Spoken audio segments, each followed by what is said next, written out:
Never let them know you can see. The warning screams in his mind, echoing like a curse from the deepest pits of hell. In a hazy daze, Fang Shu opens his heavy eyelids. His vision swims, focusing on the pure white ceiling above. But it is not white. It is a canvas of terror. Densely packed scarlet characters pierce his vision, looking as if someone bit open a finger to scrawl them in fresh, dripping blood. The crimson script crawls across the surface like thousands of wriggling tadpoles, exuding a bizarre, metallic stench. He jolts upright, his heart hammering against his ribs like a trapped bird. His pupils contract violently. He stares at the ceiling, his mind blank, unable to comprehend why his room is defiled with such madness. He reads the words again, "Never let them know you can see." But in the blink of an eye, the scarlet characters vanish. They dissolve into thin air as if they never existed, leaving only the pristine white plaster. Fang Shu rubs his eyes, questioning his own sanity. Was it a hallucination? A waking dream? He moves to get out of bed, needing fresh air, but his body freezes. His eyes dart around the room. The desk, the wardrobe, the layout, nothing is familiar. This is not his bedroom. The chaotic memories of a stranger flood his mind, a torrent of 20 years of life that does not belong to him. He has transmigrated. He is now a different Fang Shu, a dropout working a dead-end sales job in a parallel world. But before he can process this new reality, a voice cuts through the silence. It is gentle, sweet, and utterly terrifying in its timing. "Husband, breakfast is ready." Fang Shu stiffens. Husband? The memories of this body do not mention a wife. He's a bachelor. Yet a slender figure drifts into the room. She is breathtaking. She wears a white silk camisole nightgown that clings to her curves, her skin glowing with a cold, pale sheen like precious white jade. Her face is a masterpiece, a perfect 99 out of 100, with eyes like autumn water and a smile that could heal the soul. For a moment, Fang Shu thinks this transmigration might be a blessing. Who wouldn't want such a perfect wife? She speaks again, her voice like soft water. "Husband, you are awake. Breakfast is ready." Fang Shu opens his mouth to reply, searching his brain for her name. But there is nothing. No name, no dating history, no memory of her existence whatsoever. The original owner of this body was single. So who or what is this woman standing before him? A chill runs down his spine, freezing his blood. He realizes that her smile has not changed, not by a millimeter. It is fixed, precise, and mechanical like a carving on a porcelain doll. Her eyelashes do not tremble. She does not blink. The gentleness evaporates, replaced by a creeping, suffocating dread. "Who are you?" Fang Shu stammers, his voice trembling. The question is a mistake. The woman's eyes light up with a look of immense, twisted delight. Her smile widens, stretching the corners of her mouth to an impossible, alarming arc. "You can see me." The voice is no longer human. It is a sound of suppressed, ecstatic elation. Instantly, Fang Shu feels as if he's been dropped into an ice cave. The sound of shattering porcelain fills the room. Crack, crack, crack. The woman's flawless, cold white skin fractures. Dense black fissures spread across her entire body. Dark, viscous liquid seeps from the cracks, and her smooth hair begins to writhe like a nest of black snakes. "You can see me," she roars, a non-human sound that tears at his eardrums. Her lips stretch to her ears, revealing jagged teeth and a second mouth growing inside her throat. Fear engulfs Fang Shu. His mind crashes. A gaping, bloody maw descends upon his head. Darkness, a cold, slimy sensation, followed by searing, catastrophic pain. Fang Shu is dead, decapitated in a single bite. Then the world shatters like glass. Fang Shu gasps, shooting up in bed, his body drenched in cold sweat. He stares at the ceiling. The blood-red words are there again. "Never let them know you can see." They vanish under his gaze. It was not a dream. He died, he was eaten, and now he's back. "Husband, breakfast is ready." The voice returns, the nightmare restarts. The woman enters, her skin perfect, her smile gentle, but Fang Shu used the monster hiding beneath that skin. Terror overrides his logic. He kicks backwards, slamming against the headboard. "Stay away from me," he screams. The wife's eyes gleam with that same horrifying delight. "You can see me." The shadow of death descends. Fang Shu becomes a headless corpse once more. He wakes up again, the third loop. He forces himself to think. It is a death rewind, a save point. He looks at the ceiling. Never let them know you can see. The realization strikes him like a lightning bolt. That is the rule. He cannot let her know he perceives her true form. "Husband, breakfast is ready." Fang Shu rises. He does not look at her. He does not react. He puts on his shoes and walks straight through her spectral form. He goes to the bathroom, washes his face, and changes his clothes. She flits around him, screaming silently, making faces, trying to break him. He looks through her as if she is air. He goes to the kitchen. He fries an egg. He eats toast. He drinks milk. He eats calmly, methodical in every bite, while the monster watches him, waiting for a single slip-up. There is no slip-up. His acting is perfect because his hatred is absolute. He walks to the front door.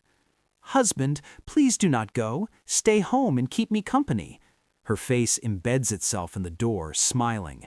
Fang Shu grabs the doorknob. He twists it, shattering the lock mechanism, and pulls the door open. He walks out without a glance back. The door slams shut. He is alive. He walks down the stairs, his footsteps echoing in the dim corridor. He pushes open the unit door, and warm, bright sunlight floods his vision. He steps out into the world, expecting freedom. He freezes. The blood in his veins turns to ice. The sunlight brings no warmth. Fang Shu stares blankly at the street, his lips moving in a whisper. Is this hell? The world is a nightmare. On the streets, in the sky, everywhere the eye can see, there are monsters. Hideous, terrifying, bizarre creatures stand densely packed, an endless ocean of abominations. Humanoid figures shrouded in shadow walk the pavement. Headless giants taller than skyscrapers stride between apartment blocks. Bloody figures with peeled skin float in the air, trailing scarlet tentacles. But above them, in the sky, is true madness. A pair of enormous, pure white wings blots out the sun. They look angelic, but they are connected to a single, colossal eye. The eye is filled with throbbing blood vessels and fleshy polyps, radiating an eerie, oppressive red light that bathes the city in the color of blood.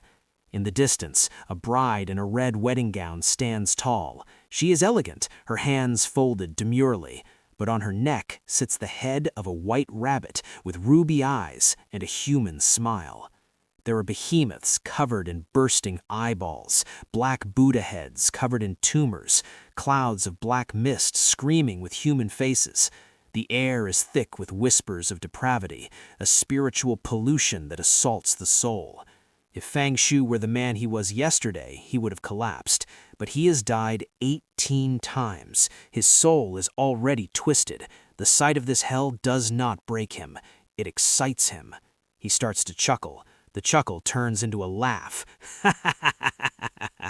He covers his mouth, but the laughter spills out, twisted and manic. He bends over, coughing and retching from the violence of his own amusement. "Uncle, what is wrong? Are you sick?" A childish voice interrupts him. Fang Shu turns. A little girl, 5 or 6 years old, stands there holding a lollipop. She looks normal, innocence in a world of monsters. Fang Shu suppresses his laughter. He forces a kind expression. "I am fine, little sister. Call me Big Brother." He reaches out to pat her head, a lingering instinct of his humanity. But the girl looks up and the innocence vanishes from her face. It is replaced by that same familiar, maddening look of suppressed joy. "You can see me."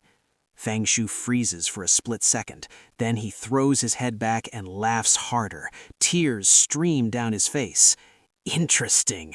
This is too interesting. He presses his hand heavily onto her head, ruffling her hair aggressively. But her body begins to spasm. She inflates. Flesh gushes out from within her, muscles tearing and expanding.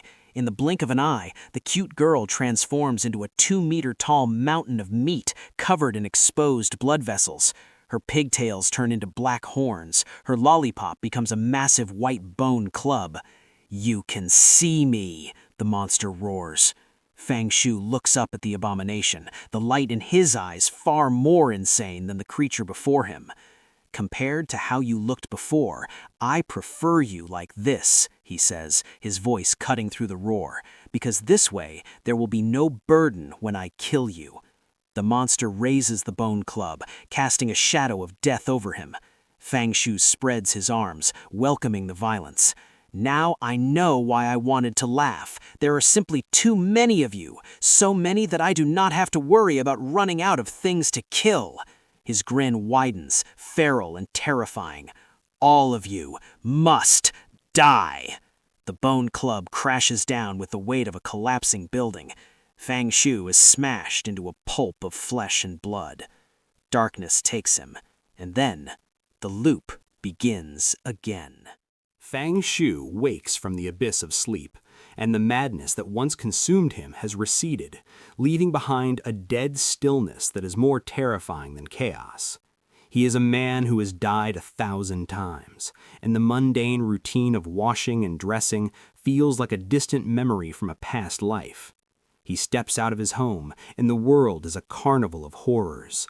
The sky is choked with bizarre monstrosities, writhing like maggots in a wound. A little girl eats a lollipop nearby, but Fang Shu sees the truth. He sees the grotesque entities clinging to the pedestrians, the snake-headed parasites gnawing on their shoulders, while the victims chat and laugh in ignorant bliss. Ignorance is truly a luxury, but Fang Shu can no longer afford it. He mounts a shared bicycle, his eyes scanning the streets like a predator hunting for weaknesses. To kill these things, he must first understand them. He knows that staring directly at them is a death sentence, a trigger for a catastrophic reset. So he observes from the periphery, masking his intent with the casual demeanor of a drifter. His phone vibrates, shattering the silence. It is a message from the work group. Manager Wu Da-hai is tagging him frantically, demanding to know why he is late and threatening his bonus. The old Fang Shu would have groveled and begged for forgiveness, but the man who exists now looks at the screen with cold indifference.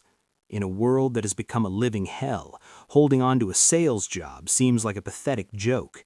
He is surrounded by invisible, man-eating monsters, and this fat manager is worried about attendance? However, reality has its own chains. Fang Shu remembers his bank balance is in the triple digits. To uncover the truth of this cursed world and to exact his vengeance, he needs capital. He types a message into the group chat. "I have resigned. I will be at the sales office this afternoon to settle my commission." He hits send. The message is a declaration of war against social norms. The group chat explodes with chaos. Wu Da-hai goes berserk, threatening that if he quits now, he will not see a single cent. Fang Shu does not even blink. He closes the app, shutting out the noise of the ants. He rides toward the Green Vine City Development Zone, specifically the 100 Willow Academy. It is a 2-hour journey, but Fang Shu moves with the patience of a sniper. Fang Shu arrives at the 100 Willow Academy. The sun is setting, casting a blood-red hue over the city, making the monsters look even more demonic. But as Fang Shu looks at the entrance, the world twists, the fabric of reality tears, and the luxurious villas vanish. In their place stands a dilapidated nightmare, the Chingsan Mental Hospital. The walls are peeling like dead skin, and the air reeks of decay. The sign hangs crookedly, covered in the dust of abandonment. Fang Shu stares at it without fear. He knows he has not lost his way. This is a superposition of realities. He calls his colleague Jiao Hao. Jiao Hao picks up, whispering that Wu Da-hai is furious. Fang Shu realizes that to everyone else, the office is normal. Only he sees the asylum. He walks toward the dark, gaping maw of the hospital entrance. He steps forward and slams into an invisible barrier. It is a solid wall of force. He traces his hand along it, feeling the cold, rough texture. Suddenly, a voice calls out. It is the security guard, Little Zhao. Little Zhao looks at him with amusement, asking if he is performing pantomime art. Fang Shu realizes that while he sees the hospital entrance, the guard sees him standing in front of a wall. The reality flickers. The 100 Willow Academy fades back into view, overlapping with the mental hospital. It is a spatial glitch, a terrifying distortion where two worlds occupy the same coordinates. Fang Shu ignores the guard and steps forward again. This time, he passes through the illusion. He walks through the walls of the luxury villas and steps onto the cracked concrete floor of the mental hospital. The interior is a slaughterhouse. Dried black blood stains the walls. The air is thick with the metallic scent of death. Fang Shu moves like a ghost, passing through the overlapping structures. He finds Ward 104. The door is painted the color of dried arterial blood. Inside, a little girl sits on a bed. She looks up, and her face is a blank slate. No eyes, no nose, no mouth. A faceless horror staring directly at his soul. Fang Shu does not flinch. He walks past her, refusing to acknowledge her existence, knowing that one slip means death. He pushes deeper into the asylum. Dozens of wards are filled with violent, bloodthirsty entities. They lunge at him, but he is intangible to them in this state. He finds a doctor's office. On the desk lies a medical report, stained with gore. He reads the text, and his heart stops. Subject 128, conversion to bizarre entity, failed. The truth slams into him with the force of a truck. The monsters are not invaders, they are transformed humans. Every single beast in this hospital was once a person. Suddenly, he senses a presence above him. Black hair hangs down from the ceiling like weeping willow branches. Fang Shu keeps his head level, but his peripheral vision catches the nightmare. A doctor in a white coat clings to the ceiling like a spider. Her limbs are elongated and broken at impossible angles. Her eyes are black voids. She is watching him. Fang Shu retreats calmly, leaving the spider doctor behind. He needs the core. He needs the dean's office. He enters the sales office. It is a jarring transition. One moment he is in a house of horrors, the next he is standing on polished marble floors under crystal chandeliers. His colleagues stare at him. They have seen his resignation text. Fang Shu walks through them as if they are ghosts. He heads for the stairs. Manager Wu Dahai appears, his face red with fury. He screams at Fang Shu, pointing a fat, trembling finger. He does not stop. He reaches out and shoves the manager aside with overwhelming force. Wu Dahai stumbles, crashing into a desk, his face a mask of shock and humiliation. But Fang Shu is already ascending the stairs. He is not going to the second floor, he is going to the third floor, the location of the dean's office. Wu Dahai chases after him, panicked and breathless, shouting that the third floor is off limits. Fang Shu does not care. He kicks open the door to the office. Inside, it is not a sanctuary of administration, but a scene of debauchery. Wang Zitang, the arrogant son of the developer, is half naked, scrambling to pull up his pants. Beside him is Li Feifei, the top saleswoman, looking disheveled and terrified. They have been caught in the act. Fang Shu ignores the naked flesh and the screaming rich kid. His eyes lock onto the desk.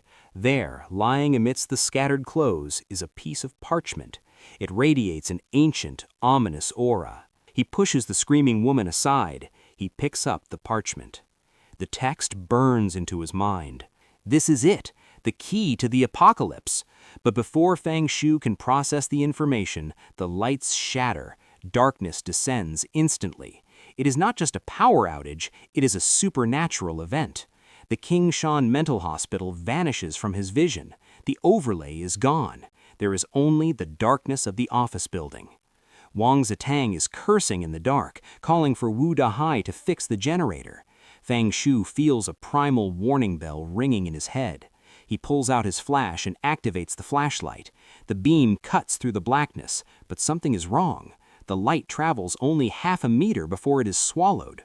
The darkness is thick, viscous, and alive. It is pressing in from all sides, choking the light. Fang Shu looks around. The other employees have turned on their phones. Dozens of weak beams of light struggle against the crushing gloom. There are things swimming in the darkness, microscopic plankton of pure terror. Suddenly, a scream tears through the silence. It is a sound of pure agony. It comes from the employee named Zhang Bo, who went to check the circuit breaker. The scream is cut short by the wet thud of a heavy body hitting the floor. Then, silence. Panic erupts. The female employees shriek. Wu Dahai, terrified, orders the security guard Little Zhao to investigate. Little Zhao hesitates, but fear of authority pushes him forward. Fang Shu stands in the center of the room, his flashlight gripped tight. The hunt has begun. The mental hospital was a warning, but this darkness is the executioner. The bizarre entities are no longer just watching, they are feeding. And they are all trapped in the belly of the beast. The suffocating darkness swallows the office building, turning the familiar workspace into a tomb of shadows. Panic spreads like a contagion among the employees as they realize their colleague Little Zhao has vanished into the abyss without a sound. Manager Wu Dahai screams into the void, but only silence answers him.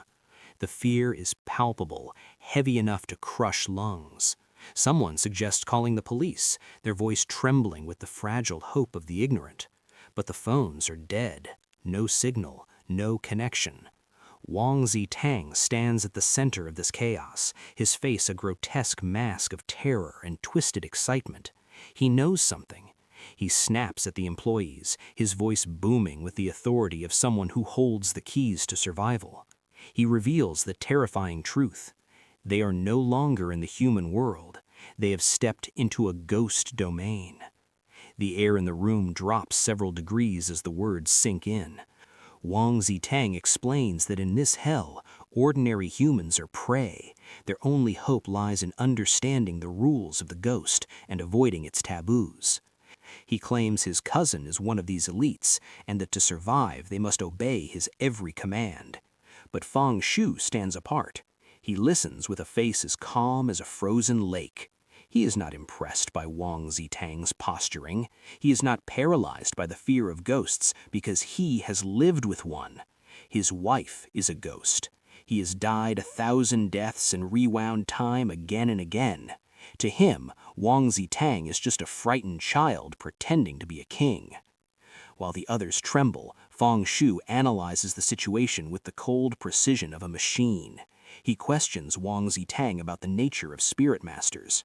He learns to become one, a person must experience the terror of death and allow their mind to be polluted by the power of a ghost. It is a dangerous alchemy where the human soul is polished by the filth of the spirit world. Fang Shu realizes that his ability to rewind time is not a spirit master ability. He has the trauma of death, but he lacks the corruption of the ghost. He needs to make contact. He needs to be tainted. Suddenly, Fang Shu breaks the silence. His voice is flat, devoid of emotion, yet it cuts through the room like a blade. He announces that the ghost has appeared. Chaos erupts. People look around frantically, seeing nothing but shadows. They accuse Fang Shu of fear-mongering. But then they notice. Wang Xiaoli is gone.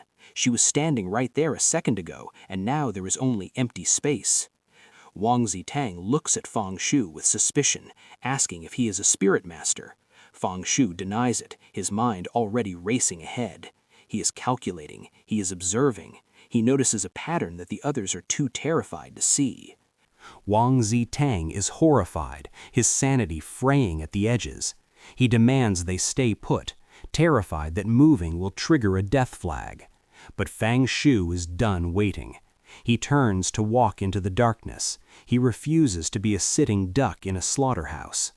Wang Zitang screams at him, threatening him, trying to use his status to bully Fang Shu into submission. He rants about safety and taboos. Fang Shu stops. He turns his head slowly. His eyes are dead, void of light, carrying the weight of countless gruesome deaths. He looks at Wang Zitang and delivers a warning that freezes the rich kid's blood. He tells him to say another word and he will kill him before the ghost does. Fang Shu turns and walks away, his silhouette swallowed by the gloom. Zhao Hao, trembling but loyal, scrambles to follow him, choosing the danger of the unknown over the certainty of death. As Fang Shu and Zhao Hao venture deeper into the corridor, the environment begins to shift. The office building dissolves. A sickly green light pulses at the end of the hall. It is the color of decay, of old sickness. They step into the light and find themselves in the corridor of the Qishan Mental Hospital. The walls are stained with dried blood, and the air reeks of antiseptic and rot. This is the true face of the ghost domain. They stumble upon a gruesome sight. 2 large pools of blood mar the floor. Shredded uniforms lie amidst the gore. These are the remains of the colleagues who went to check the power. But there are no bodies. Only fragments of bone and torn flesh remain. They have been devoured. Fang Shu examines the scene and confirms his theory. The ghost eats its victims. The time interval is determined by the amount of flesh. Women are smaller, so they are eaten faster. Men take longer. It is a grotesque logic, but it is logic nonetheless. Footsteps echo behind them. Wang Zitang and the rest of the survivors have followed them. Their fear of being left alone outweighed their fear of Fang Shu. They stare at the blood and the shredded clothes, and their minds snap. Li Feifei, the office beauty, screams, clinging to Wang Zitang. The realization that they are food for a monster sends them into hysterics. Fang Shu ignores their panic. He leads the way, his eyes scanning for threats. He checks the time. The 3-minute window is closing. He stops. The group halts behind him, confused and terrified. Fang Shu announces that the time has come. A sound echoes from the ceiling. Crack, crack. It is the sound of joints popping. The group looks up and screams. Hanging from the ceiling is a female doctor in a blood-stained white coat. Her hair hangs down like a curtain of black snakes. Slowly, agonizingly, she twists her neck. Her head rotates 180 degrees. Her face is pale, her eyes rolling back to show only the whites. She stares at them with a hunger that transcends death. She moves. Her limbs flail wildly as she scuttles along the ceiling towards them. The group breaks. Terror overrides reason. They turn and run, a stampede of desperate animals. Li Feifei, the office beauty, screams, clinging to Wang Zitang, reaching out for salvation. Wang Zitang does not look back. In fact, he shoves her. He pushes the woman who sought his protection into the path of the monster to buy himself a few seconds of life. He sprints past Fang Shu and Zhao Hao, his face twisted with the ugly instinct of self-preservation. Li Feifei hits the ground hard. She tries to crawl, her expensive stockings tearing on the rough floor. But the darkness descends. Thick black hair falls around her, blinding her. She looks up into the face of the female doctor. The ghost is right on top of her. A silver scalpel glints in the dim light. There is no negotiation, no mercy. The blade flashes. Li Feifei's head is severed from her body in a single, fluid motion. A fountain of bright red blood erupts from her neck, splashing against the walls. She eats. Fang Shu does not run. He stands a few feet away, watching the horrific feast. A crazy idea forms in Fang Shu's mind. He remembers the condition to become a spirit master. He needs to let the power of the ghost pollute his mind. He needs contact. He walks toward the feeding monster. Zhao Hao screams at him to run, thinking his friend has gone insane. But Fang Shu ignores him. He steps into the pool of blood. He stands next to the spider-like doctor as she devours their colleague. He raises his fist and punches the ghost in the face with everything he has. Bang! It feels like hitting a steel wall. His knuckles bruise, blood trickling from his hand. The ghost does not even flinch. It ignores him completely, focused solely on its meal. The gap in power is absolute. A human cannot hurt a ghost with brute force. Fang Shu does not retreat. He realizes that violence is futile, but contact is necessary. He looks at the ghost's long, distorted legs. He needs the corruption. He needs the power. With a calm that borders on madness, Fang Shu reaches out. He places his hand on the female doctor's leg. The sensation is instant. It is colder than ice, a chill that seeps through his skin and burrows into his bones. It feels like touching a corpse that has been frozen for a century. He keeps his hand there, inviting the darkness in, waiting for the pollution to take hold, waiting for the power to awaken. He is gambling his life on a hypothesis, standing in the blood of his coworker, touching a man-eating monster, and waiting to become a god or die trying. The air in the corridor is thick with the stench of decay and the copper tang of blood. Zhao Ho wipes the vomit from his mouth, his eyes widening in disbelief as he watches Fang Shu. He has always considered himself a degenerate, but seeing Fang Shu standing there calmly touching the thigh of a man-eating ghost shatters his entire worldview. The sheer audacity of the act is overwhelming. Fang Shu signals for Zhao Ho to approach. He steps back, creating space. Zhao Ho trembles, his hand shaking as he reaches out toward the pale, slender limb of the female doctor. It feels like reaching for a venomous cobra. He grits his teeth and makes contact. A jolt of freezing cold shoots up his arm. It is not the cold of winter, but the chill of the grave. They stand there in silence, two humans seeking power from a monster. Fang Shu checks the time in his mind. He calculates the risk with the precision of a machine. 1 minute. He tells Zhao Hong to hold for 30 more seconds. Time stretches. Every second is a heartbeat closer to death. 30 seconds pass. Fang Shu commands them to run. They bolt down the corridor, leaving the feasting ghost behind. Fang Shu is confident. He has memorized the layout during his previous spectral wanderings. He knows the terrain. He knows the enemy. But the world is cruel, and calculations can fail. Just as they reach the corner, black hair cascades down from the ceiling like a curtain of darkness. Fang Shu looks up and meets the dead, pale eyes of the female doctor. Shock hammers through his chest. It is impossible. His math was perfect. The consumption time for Li Feifei should have bought them 2 more minutes. He glances back at the pool of blood that was once his colleague. There, amidst the gore, lie 2 large implants, silicone, fake. The realization hits Fang Shu like a physical blow.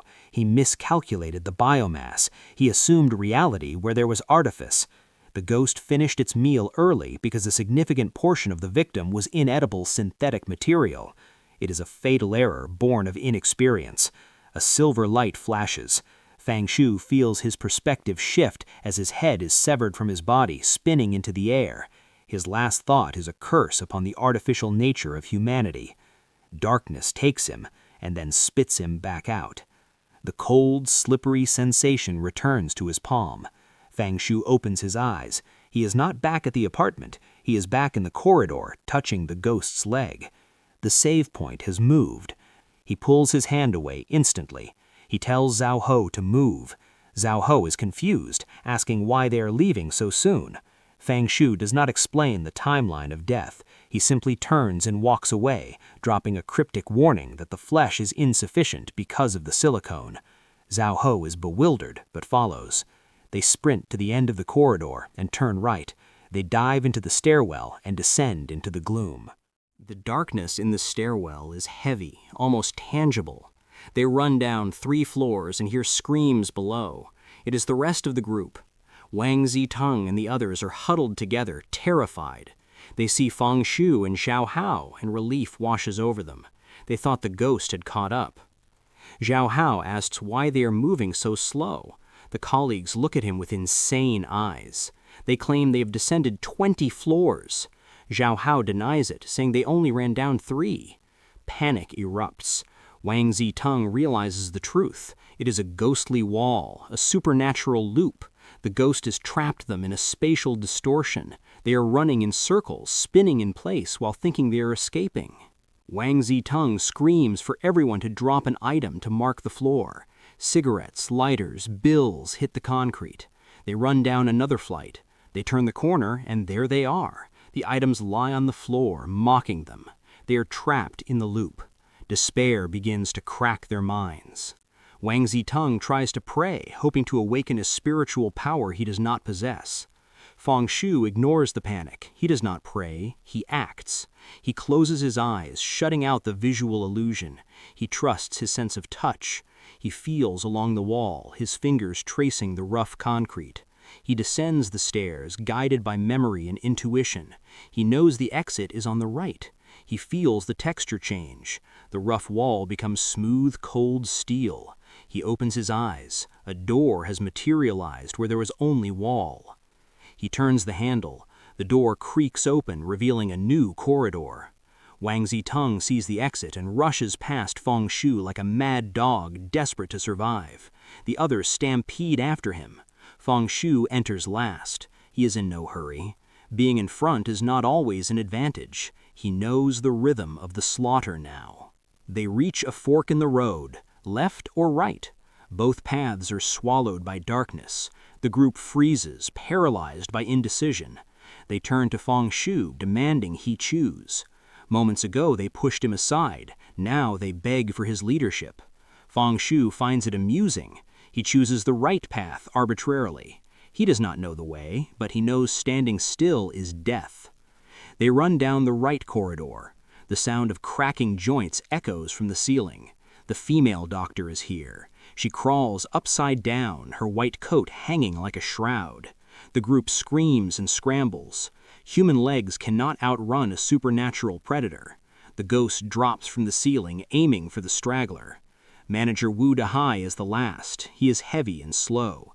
Panic turns him into a monster. He grabs the colleague in front of him and yanks him backward, using him as a human shield to propel himself forward. The silver scalpel flashes. The sacrificed colleague is decapitated instantly. Feng Shu watches the betrayal with cold eyes. He calculates the time. He keeps running. They burst into a large restaurant area. Wang Ziteng spots a door on the far side. They rush through it, entering another narrow corridor. But this one ends in a wall, a dead end. They are trapped. There's a small storage room on the side. They squeeze inside, huddling among old mops and broken furniture. The atmosphere in the cramped room is toxic. The blame game begins. Wang Ziteng and Wu Dahai turn on Feng Shu, accusing him of leading them into a trap. He makes his move. He shouts that Feng Shu must atone for his mistake. He signals Wu Dahai. The fat manager slams his body into Zhao Hai, knocking the loyal friend to the ground. Then, together with Wang Ziteng, they shove Feng Shu out of the storage room and slam the door shut. Feng Shu stands alone in the corridor. He turns and looks through the small glass window of the door. He presses his face against the glass and smiles. It is a smile devoid of fear, filled with a terrifying amusement. He thanks them for reigniting his interest in humanity. He promises to repay them. The creaking sound approaches. The female doctor appears behind him. The silver blade flashes. Feng Shu dies with a smile on his face. Reset. The cold sensation of the ghost leg is under his palm. Feng Shu whispers that he is back. A strange smile flickers on his lips. He repeats the cycle. He grabs Zhao Hai. They run. They descend the stairs. They meet the group trapped in the loop. Feng Shu finds the hidden door. They enter the corridor. They reach the fork. Everything is the same, but this time Feng Shu knows the future. Wang Ziteng asks if Feng Shu has awakened his spiritual power. The group looks at him with hope. Feng Shu checks his phone. He looks up and calmly announces that there is 1 minute left before the ghost appears. Wu Dahai screams at him to move, but his voice is cut short by a sound that makes every man in the room wince. Fang Shu lashes out. He delivers a thunderous kick straight to Wang Zitang's groin. Wang Zitang collapses, his face purple with agony, his screams piercing the air. He curls into a fetal ball, completely incapacitated. The group is stunned into silence. Wu Dahai stammers, asking why he attacked. Before the shock can wear off, Fang Shu strikes again. He delivers the same crippling blow to Wu Dahai. The fat manager hits the ground screaming before passing out from the pain. Now there were 2 sacrifices, 2 backups. Zhao Hai steps back in fear. Fang Shu looks like a demon. He tells them calmly that the right path is a dead end, the left path is survival. He tells them to go. He says he is staying to touch the thigh. The colleagues think he is insane, but then the creaking starts. The ghost is coming. The 2 survivors flee down the left path. Fang Shu walks toward the paralyzed Wang Zitang. The rich kid looks up with eyes full of hatred and reaches out to grab Fang Shu's leg to drag him down. Fang Shu raises his foot and stomps. He crushes Wang Zitang's hand into the concrete. Wang Zitang screams. Fang Shu lowers his face into the shadows. His expression twists into a mask of maniacal intoxication. He asks Wang Zitang if he likes the repayment. The ghost drops from the ceiling. The silver scalpel flashes. Wang Zitang's head rolls across the floor, his eyes frozen in eternal terror. He walks over to the feeding ghost and places his hand on its leg. He invites Zhao Hai to join him. Zhao Hai hesitates, looking at the blood-soaked friend who just crippled 2 men and fed them to a monster, but he trusts Fang Shu. He steps forward. They stand there, touching the ghost while it devours Wang Zitang. Fang Shu feels it now. A faint chill is creeping up his arm, spreading through his veins. It is not just cold, it is power. The spiritual essence is awakening. He tells Zhao Hai there is no rush to leave. They still have Wu Dahai as a backup. He closes his eyes, his hands feeling the rhythm of the abyss, waiting for the transformation to complete. What you just watched is only the beginning.